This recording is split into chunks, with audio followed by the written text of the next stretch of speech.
Hey everyone, welcome back. Chris McCormick, VP of Tour and Education, joined by Blake Smith, our master fitter here in our Scottsdale studio. And today, going to be taking a look at two new offerings coming from TaylorMade in new Spyder models. So Blake, why don't you give us a rundown what we got going on here? Yeah, so these two models, they have the GTX. So that is going to be the more traditional Spyder model. So they've mixed the Tour and the Spyder X. So they took those two platforms, and this is how they made this. Very forgiving putter, traditional Spyder. So everybody kind of knows about the Spyder and how good it is. So they have that pure roll on the face, and they have the true path on the top. So they brought that back. A lot of people really like that alignment aid, and that's what they brought back. Now they have the Spyder Max. Real excited about this one. You can move the weights. These weights are 40 grams a piece. You can move them to 3 different positions. If you pull or if you push, we can affect that. We're gonna show that in real time when we do that. But basically there is a lot of technology in this putter. Really excited to give it a roll. And now available face balanced, and then they're also offering a short slant in both models. And I'm ready to go give these a test. But before we test them, make sure to give us a like, subscribe to the channel, and stay tuned for some future content. With that, let's go test these. Let's do it. So Blake, first putter we're gonna test, GTX. So face balance model here. And what I wanna point out here, this guy has got 154 gram steel bar, kind of recessed away from the face. Limits face rotation and pretty much max forgiveness in a putter. So let's hit a couple putts here and take a look and see what this data is showing us. Okay. I can tell you, looking down on it, that's a Spyder. There is no doubt about it. All right, very easy to line up. Yeah. And like we kind of talked about in the intro, that true path on top, that's, I mean, direct feedback from their tour players. Yep. And this was something that they actually designed with input from Rory. Yeah, you know, when I look at this, when I fit off of eye dominance. So with the right eye dominant person, the right eye is going to fall on the backside of the putter, and you're going to use the backside of the putter to line up. And if you're left eye dominant, you're going to use the face of that putter, and that little bit of a line up in the front, that's how a left eye dominant person's going to line it up. They've hit both dominants, so it's going to work for both. It just lines up really easy. Yeah. And you know, with this pure roll technology, it always feels like it's a little bit hot off the face. Sure. Which is good, because a lot of people just use, they miss putts short. I mean, 99% of the putts that are short don't go in. Just 99.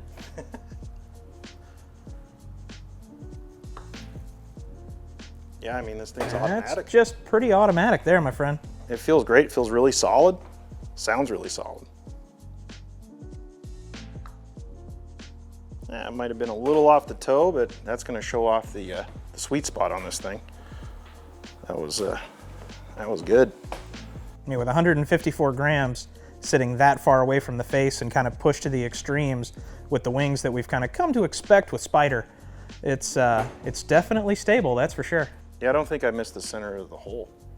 And I mean, if we're looking at application to golf course, making more putts, yeah, and maintaining consistency with speed control, I mean, that's pretty spot on. That's real good. Let's take a look at data. So Blake, taking a look at the ball data here, I mean, that was a good sample. We didn't miss the center of the cup. And I mean, that's relatively easy to identify, kind of cruising along and looking at some of these numbers. For a 10-foot putt, ball speed, 4.7, deviation was spot on, 0.1. And jumping over to launch spin, anything inside of that 85 RPM differential here, pretty solid at 57. Again, deviation, 17 RPMs. Skid for 10-foot putt at 18 inches, not bad. And at 2.3 for the standard deviation, pretty solid there. Playable anywhere you're gonna play golf. So, I mean, anything on here jumping out to you as far as impressive or otherwise? Yeah, I mean, I would say the standard deviation on total, I was really consistent with that. So it's a really low standard deviation of 5 inches. So that means that golf ball is gonna really go the same amount. I mean, that pure roll technology, that works. Ball speed as well, so 0.1 on standard deviation on that, it's fantastic. Other than that, I mean, it's just the standard deviation all the way through, so it just really means that it's very stable, and MOI is huge, and it's really easy to hit. So toggling over to our club data here, efficiency ratio, as we saw, I mean, while you were taking that sample, everything was right in the middle of the cup.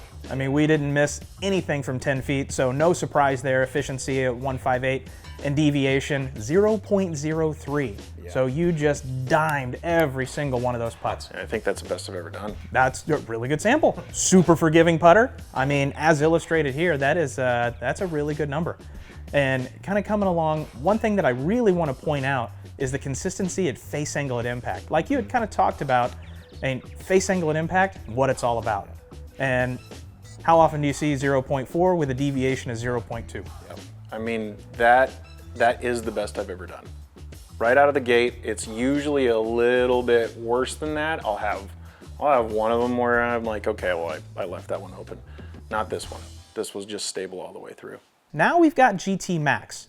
GT Max gives us an opportunity to finally, in putters, move some weight around and really customize how that putter responds to different angles that the player naturally creates. Yep. So wings here, on both sides, we've got 40 grams of weight that we can shift forward, back, and there's also some additional asymmetrical positions we can go to depending upon how technical we want to dial this guy in.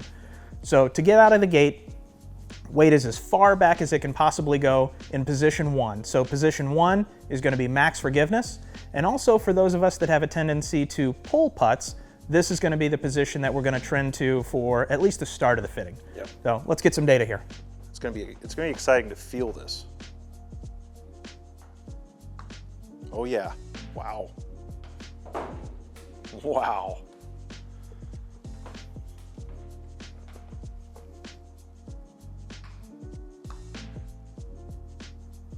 That one was a little bit better. So how different is the feel there on your end from what you just experienced with GTX? It is way different. The torques on the shaft are different. It's night and day. It is, wow. And both of the models that we're testing are face balanced, and they do offer a slant neck in both heads so that you can really kind of fine tune, I mean, either option for whatever stroke type it is that you've got. I had to get used to it a little bit because that first roll was just so much different. And kind of going back to what we said coming out of the gate, that position 1 setting with those 40 grams weights all the way back, optimum for somebody that has a tendency to pull. Yep. Now for you, I think tendency is a little bit of a push. A little bit of a push. So that first one we saw, that took off dead right. And then now I feel like I'm adjusting to it a little bit, so I'm trying to get the face to swing closed. I'm not really necessarily consciously trying to do that, I'm just adjusting to it. Sure. Yeah, you got to really close it. So that's pretty cool. I mean, that you can 100% feel that. So position 3, weight all the way forward, should help against that right miss a little bit, allow the head to release a touch more while still being face balanced. Let's go ahead, see what this guy does for us. Yeah, you know, putting that much weight forward is going to make it kind of like a blade putter with mallet characteristics. So I think that's pretty cool. Oh yeah, it wants to close. I overreacted to that a little bit. Yeah, it's definitely putting a... It's coming off the face a little hotter too. It's hot. It thuds. Yeah, sound has changed, exactly. Acoustics have changed just with repositioning that weight. It's like a driver, right? When you start putting the weight toward the front, it's going to be more ball speed. Sure. So. Curious to see what it does to spin. Yeah. Yeah, it's really hot off that, and it hugs the ground. So it changed the launch angle. So that ball's not getting up in the air at all. Wow. Yeah. Didn't take long to dial that one in. Right. That's right in the middle.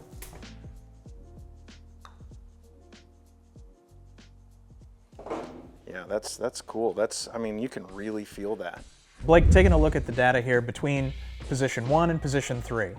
And pretty significant difference as far as what we're seeing here. Ball speed, I mean, we made an observation immediately once we shifted that weight all the way forward. Ball speed came up, Data validates what it is that we were seeing and also what we were hearing acoustically.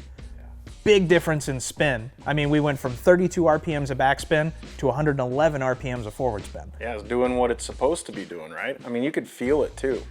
The torque's upon the shaft, right? So the way that putter was coming through the space, I could feel that the face wanted to be a little bit more lofted coming through when the weights were in the back, and then it wanted to be more de-lofted. And then you can see it in the spin. Ball speed was up too. I mean, that's exactly the way it's designed to do it. When you've got 80 grams moving, then it's going to definitely do something. So it's really cool. And huge percentage of weight. And if we move to, I mean, kind of the end of our table here, and we take a look at that push-pull ratio, and 1.4 degrees right with a 1.1 degree deviation with the weights all the way back. And as we had talked about, for somebody that has a tendency to miss right, shifting that weight all the way forward allows the face to release a little bit more and bring that club face back to square. And I mean, right here, we went from 1.4 right to 0.1.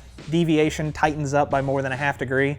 And that's a huge testament to the technology that they've now incorporated into that putter. Yeah, and you know, when I putt, I don't want to feel like I have to move the face. Sure. I want to feel like I can just I swing it back and then let it go, and I don't have to do much to the face. If I feel like I have to release it or under-release it, that's not the putter for me.